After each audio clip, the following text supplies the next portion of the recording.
আজকে তোমাদের এইরকম নরম নরম মিষ্টি বানিয়ে দেখাবো। মাত্র এক বাটি সুজি দিয়ে আজ বড় সাইজের 12 পিস লম্বা মিষ্টি বানাবো, যেটা একদম দোকানের মতো দেখতে আর খেতেও কোনো অংশে দোকানের থেকে কম হবে না। তাই ভিডিওটা একটু স্কিপ না করে সম্পূর্ণ ভিডিওটা দেখতে থাকো। যদি আমার চ্যানেলে নতুন হও তাহলে আমার চ্যানেলটাকে সাবস্ক্রাইব করে রাখো। তো প্রথমেই আমি একটা প্যানে প্রায় 2 চামচ মতো সয়াবিন তেল দিয়ে দিলাম।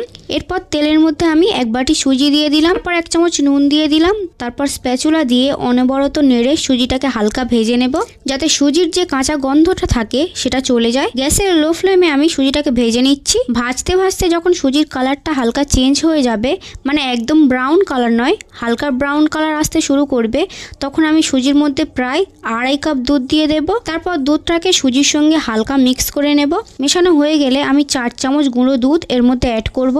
এতে করে মিষ্টির টেস্টটা ভালো আসবে। আর প্রায় 8 চামচ চিনি দিয়ে দেব। মিষ্টিটা যে যার টেস্ট অনুযায়ী কম বেশি করে অ্যাড করবে। তারপর ভালো করে সব একসঙ্গে মিক্স করে নেব। লো ফ্লেমে এটা ততক্ষণ হোক, এর মাঝে আমি মিষ্টির জন্য বাড়িতে মাওয়া তৈরি করে নেব। তো তার জন্য এখানে একটা ছোট প্লেট নিয়েছি। এবারে 2 চামচ গুঁড়ো দুধ আর 4 চামচ চিনির পাউডার দিয়ে দিলাম। তারপর 2 চামচ মতো সয়াবিন তেল দিয়ে হাত দিয়ে তেলটাকে মিশিয়ে নেব। চাইলে তেলের পরিবর্তে যে কোনো ঘিও ইউজ করা যাবে। সবকিছু একসঙ্গে মিক্স করে নিলেই তৈরি হয়ে যাবে আমার বাড়িতে তৈরি ইনস্ট্যান্ট মাওয়া। এটাকে এখন সাইডে রেখে দেব। এদিকে এই সুজির মিশ্রণটা অনেকটাই ঘন হয়ে এসেছে। এটাকে নাড়তে নাড়তে একদম শুকিয়ে ফেলবো। যখন এটা প্যান থেকে এইভাবে উঠে আসবে তখন নামিয়ে নেব। এটাকে ঠান্ডা করে নেব।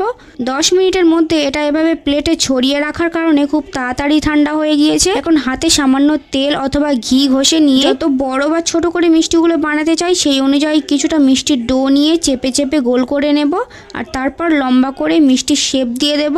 দেখো ঠিক এইরকম ভাবে আমি সবকটা মিষ্টি বানিয়ে নিচ্ছি। আর এক বাটি সুজি দিয়ে আমার এখানে মোট 12 পিস লম্বা মিষ্টি তৈরি হয়েছে। সবকটা বানানো কমপ্লিট। এবারে আগে থেকে যে মাওয়াটা তৈরি করে রেখেছিলাম সেটাতে একটা একটা মিষ্টির পিসকে ভালোভাবে ঘুরিয়ে ঘুরিয়ে মিষ্টির গায়ে মাওয়াটা লাগিয়ে নেব। চেপে চেপে লাগানো যাবে না, জাস্ট হালকা ঘুরিয়ে ঘুরিয়ে যতটা মিষ্টির গায়ে লাগবে ততটা লাগিয়ে নিতে হবে। আমি এইভাবে সবকটা মিষ্টির গায়ে মাওয়াটা লাগিয়ে নিচ্ছি। লম্বা মিষ্টি বানিয়েছি এক বাটি সুজি দিয়ে 12 পিস।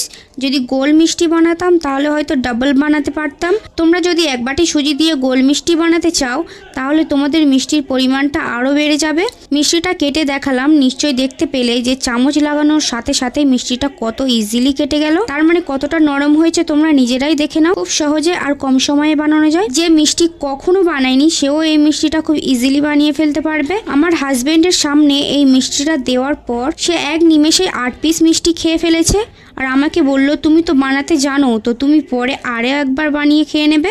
মানে বোঝো অবস্থা। আমি বানালাম আর আমাকেই দিল না। এতটাই টেস্টফুল ছিল এই মিষ্টিটা। তোমরা বাড়িতে ট্রাই করে আমাকে অবশ্যই কমেন্টে জানিয়ে যেও যে কতটা সুন্দর ছিল মিষ্টিগুলো। ভালো লাগলে ভিডিওতে একটা লাইক করে দিও আর রিলেটিভদের সঙ্গে শেয়ার করে দিও। আর যদি আমার চ্যানেলে নতুন হও তাহলে আমার চ্যানেলটাকে সাবস্ক্রাইব করে রাখো, যাতে পরবর্তী ভিডিওর আপডেট সবার আগে তোমার কাছে পৌঁছায়। দেখা হবে পরের কোনো ইউনিক রেসিপিতে। ততক্ষণে বাই বাই।